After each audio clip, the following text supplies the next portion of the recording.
अस्सलाम वालेकुम जी, welcome back. वैस आपकी खिदमत में दोबारा हाजिर हूँ एक नई वीडियो के साथ। आज हम इस वीडियो में डिस्कस करेंगे फ्रॉड इन रियल स्टेट। कैसे लोग रियल स्टेट में फ्रॉड करते हैं और वो फ्रॉड होता क्यों है, इसमें हमारी क्या गलती है।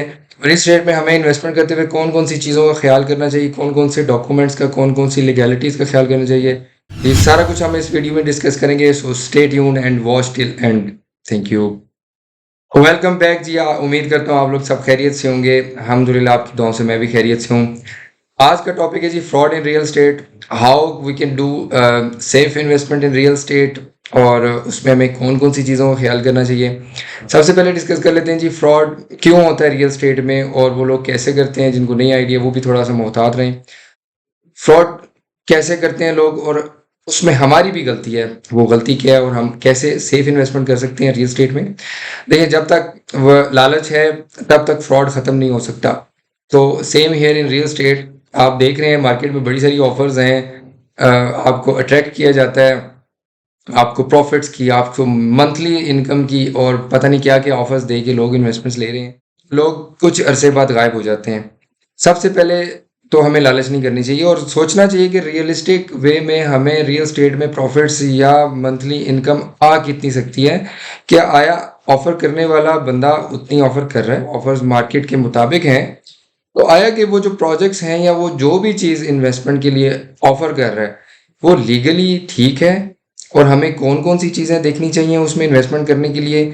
तो जी सबसे पहले तो आप जो भी इन्वेस्टमेंट कर रहे हैं, बेहतर ये है कि आप अगर आपका बजट अच्छा है, आप रेडी प्लॉट्स लें, मतलब पोजेशन वाले प्लॉट्स लें जिसमें रिस्क फैक्टर बहुत कम होता है।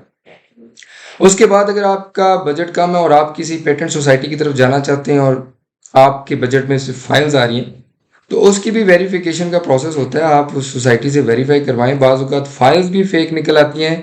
उसमें भी ऐसे भी केसेस हुए हैं, बहुत सारी फाइल्स फेक आती हैं और मार्केट में ट्रेड हो जाती हैं। तो आपका काम बनता है कि आप सोसाइटी के ऑफिस में जाके उसकी वेरिफिकेशन करवाएं, या मुख्तलिफ सोसाइटीज़ ने मुख्तलिफ वेरिफिकेशन की ऑप्शन रखी हुई हैं, तो आप वो वेरिफिकेशन करवा सकते हैं। अच्छा, कुछ ऐसा पहले मार्केट में इस तरह की कोई बात नहीं होती थी, लेकिन आजकल क्योंकि मार्केट का ट्रेंड थोड़ा सा चेंज हो गया है और बहुत सारे प्रोजेक्ट्स, कंस्ट्रक्शन के प्रोजेक्ट्स जो हैं वो मार्केट में आए हुए हैं। ना मैं किसी प्रोजेक्ट की तारीफ करने जा रहा हूँ, ना मैं किसी प्रोजेक्ट की बुराई करने जा रहा हूँ। मैं फैक्ट्स एंड फिगर आपके सामने रखूंगा और आप खुद डिसाइड करेंगे कि आप लोगों को कहाँ पे इन्वेस्टमेंट करनी चाहिए। ठीक है। अगर आप कंस्ट्रक्शन प्रोजेक्ट्स के बारे में बात करते हैं, मैंने ये वीडियो बनाई क्यों, उसके पीछे रीज़न यही थी कि मैं बहुत सारी ऑफर्स मुझे भी आती रहती हैं और आप लोगों को भी आती होंगी। पहले तो ये कि जो सोसाइटीज़ की इन्वेस्टमेंट्स हैं लॉन्ग टर्म के लिए होती हैं, वो मैंने पहले भी एक वीडियो बनाई थी। ठीक है, उसमें मैं कोशिश करूंगा कि लिंक भी दे दूंगा आपको। मैं डिटेल्स बताई थी। ये सोसाइटीज़ में जब भी कोई सोसाइटी नहीं आती तो आप एटलीस्ट उसका इतना लॉन्ग टर्म प्लान करें जितना उसकी इंस्टॉलमेंट का प्लान है।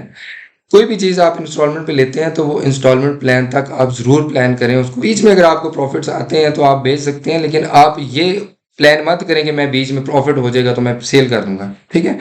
हाँ, जो आप कैश पे कोई फुल पेमेंट पे चीज़ लेते हैं उसमें आप प्रॉफिट एक्सपेक्ट कर सकते हैं और उसमें कैलकुलेशन भी कर सकते हैं कि मैं कितने अर्से बाद इसको सेल करूंगा तो मुझे इतना प्रॉफिट आएगा।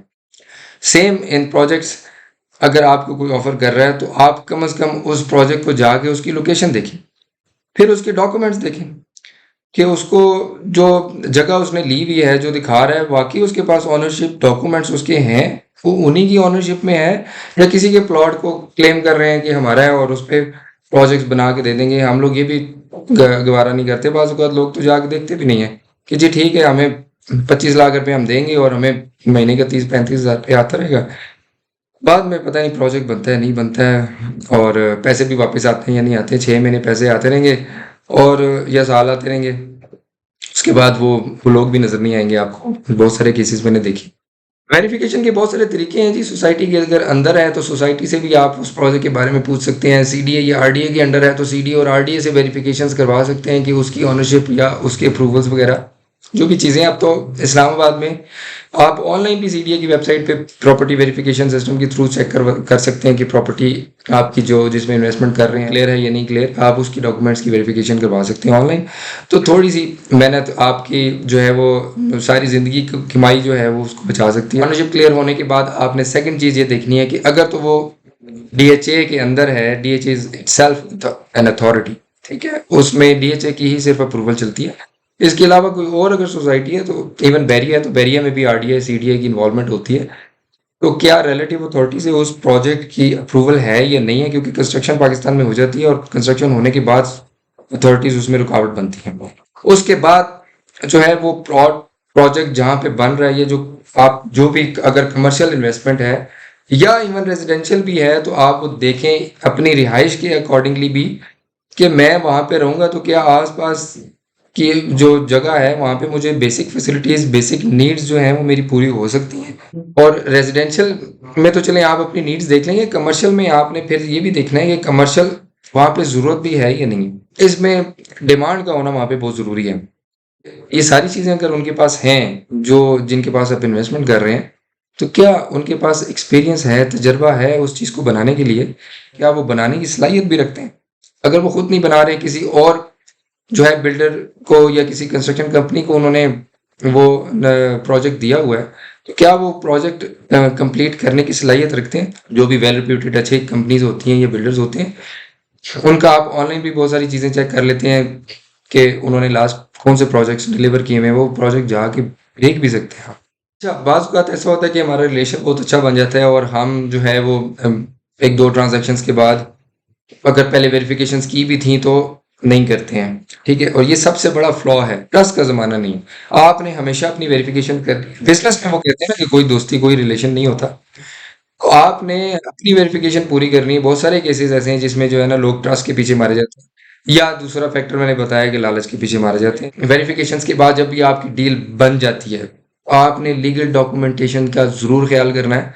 आपने एग्रीमेंट ज़रूर करना है, डॉक्यूमेंट्स की कॉपीज़ वग़ैरह आपने चेक कर ली, सब वेरिफ़िकेशन कर ली, कॉपीज़ सीएनआईसी की कॉपी, वो अगर प्लॉट है, फाइल है, उसकी सर्टिफ़िकेट, जो ओनरशिप सर्टिफ़िकेट होता है, अगर सोसाइटी में है तो अलॉटमेंट होगा, और अगर कोई प्राइवेट लैंड है तो उसमें फ़र्द होगा, रिकॉर्ड फ़र्द होगा, उसके बाद जो है वो आप रजिस्ट्री भी देख सकते हैं।